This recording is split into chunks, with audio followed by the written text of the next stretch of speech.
Good evening, America. This is Eddie J again. This represents a cat. In some circles, it is colloquially referred to as a pussy. Now, it is not lost on me the meaning behind Donald Trump's use of the word, and it suffices to say that it is faux pas to use it in the manner that he did.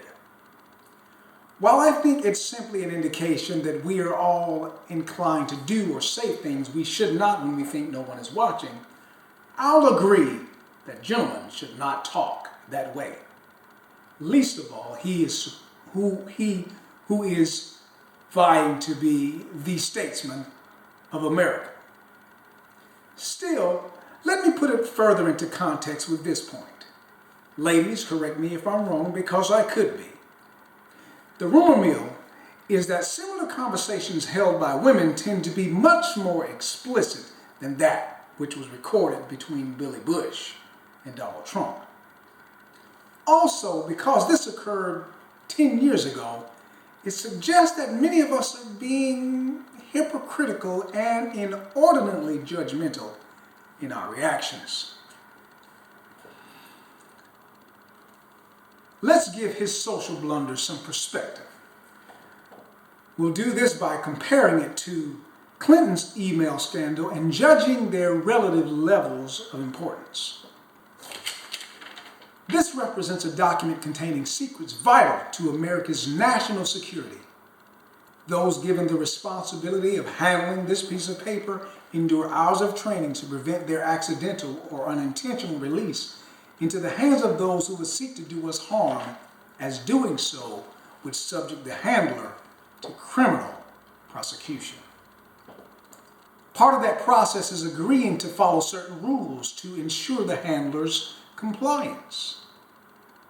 In this case, one of the apparent rules was the agreement to limit the handling of information like that on this piece of paper to only one personal device.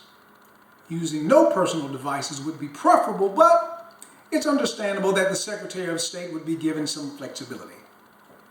However, the FBI investigation clearly reported that she used more than 10 personal devices. This, of course, was in direct opposition to the report she gave. That means she lied to the American public. It is important to note at this juncture that following the rules was part of her duties as Secretary of State. Further, the investigation pointed out that hostile agents likely gained access to those emails because of her actions. So not only did she display gross negligence in the performance of her duties, but also a blatant and intentional contempt for them. Now, she wants to be president. Now you tell me, what's in your wallet? Oh, wrong commercial. I've been watching too much TV. Which is worse? A 10-year-old social blunder or a recent and proven track record of putting the American society in harm's way?